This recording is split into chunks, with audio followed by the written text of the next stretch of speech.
Saudara-saudari yang dikasihi oleh Tuhan Yesus Kristus, selamat bertemu kembali dalam program Arus Hayat Voice.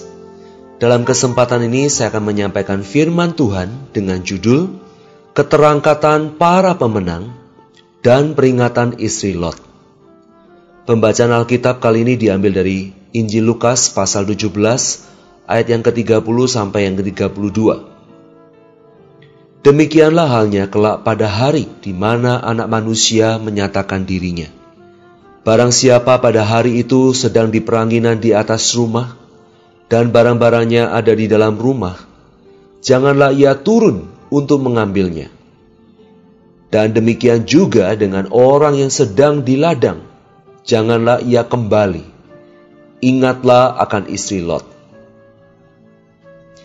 Saudara-saudari yang dikasihi Tuhan, dalam Injil Lukas pasal 17 ayat yang ke-31 sampai 36, Tuhan menunjukkan bahwa kedatangan kerajaan Allah berhubungan dengan diri Kristus dan keterangkatan kaum berimannya yang menang. Ini berarti keterangkatan kaum beriman merupakan bagian dari kerajaan Allah. Sebenarnya keterangkatan juga adalah diri Tuhan Yesus itu sendiri. Bila kita tidak memiliki Kristus yang cukup di dalam diri kita, kita tidak mungkin akan terangkat. Keterangkatan yang di dalamnya kita akan mengambil bagian, sesungguhnya adalah diri Kristus sendiri. Bila kita memiliki Kristus di dalam kita sampai pada suatu tingkat yang cukup, kita akan terangkat. Kita dapat membandingkan diri kita dengan sebuah balon dan Kristus yang berhuni dengan helium yang memenuhi balon itu.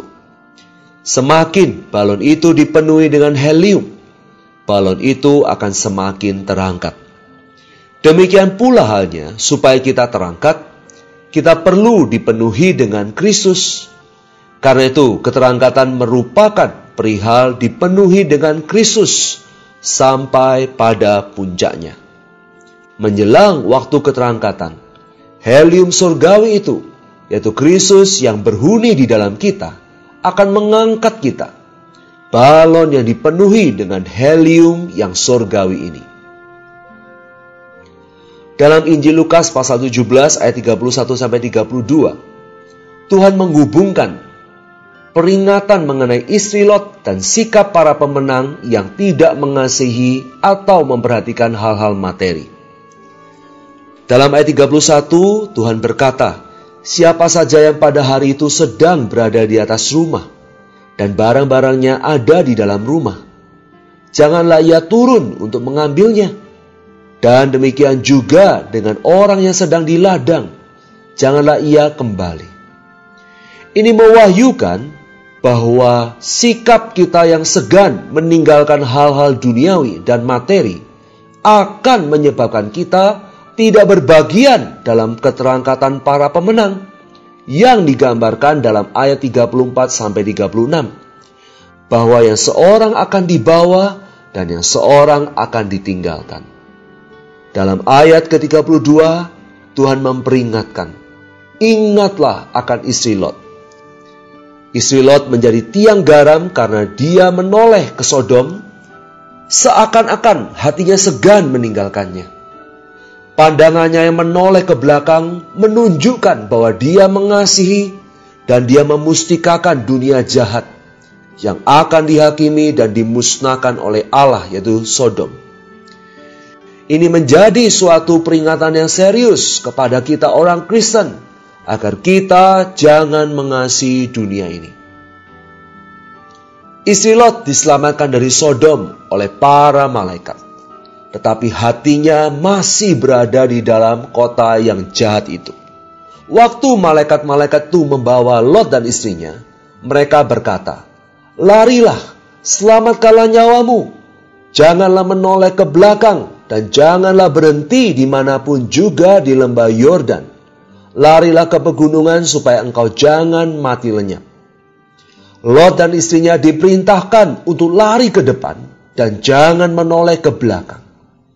Sodom benar-benar berada di bawah penghukuman Allah dan akan dimusnahkan. Mereka harus melupakannya. Namun, istri Lot tidak dapat melupakan kota Sodom. Ia masih ingin menoleh ke belakang ke kota itu. Maka ia segera menjadi tiang garam.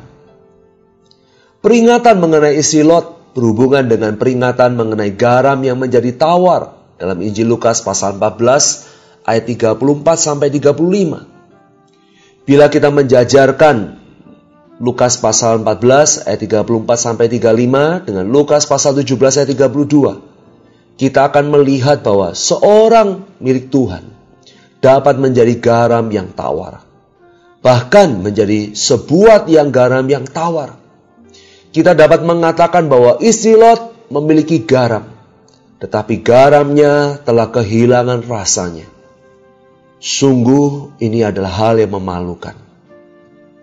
Menurut Injil Lukas pasal 14 ayat 35, garam mungkin berada di dalam salah satu dari 3 tempat ini.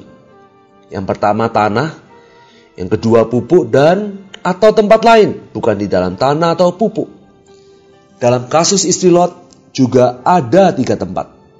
Kota Sodom yang dibinasakan, tempat Lot diselamatkan, dan tempat di antara keduanya, yaitu satu tempat yang memalukan. Tempat istri Lot tetap tinggal di sana sebagai tiang garam.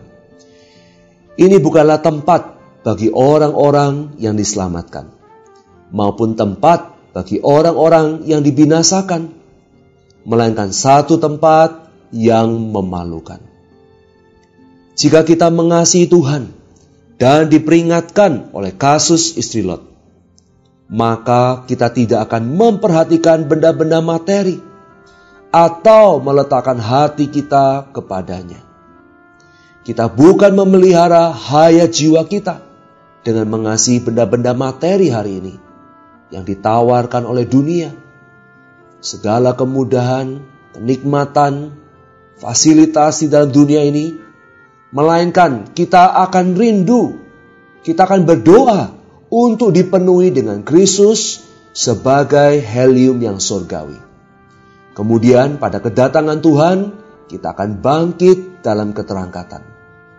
Semoga Tuhan memenuhi kita setiap hari dengan roh-Nya, sehingga kita mengasihinya melebihi segala benda-benda materi di dalam dunia ini. Mari kita sama-sama berdoa. Tuhan Yesus, hari-hari kedatangan-Mu sudah semakin dekat. Dan kedatangan-Mu sangat berhubungan dengan keterangkatan kami. Tuhan, peringati kami melalui firman saat ini, supaya kami jangan mengulang sejarah istri Lot yang mengasihi benda-benda materi di dalam dunia yang jahat ini. Penuhilah kami Tuhan dengan diri-Mu sendiri, sebagai udara yang surgawi, sebagai helium yang surgawi, sehingga kami dapat terangkat berjumpa dengan-Mu. Di dalam nama Tuhan Yesus Kristus kami berdoa dan mengucap syukur. Amin.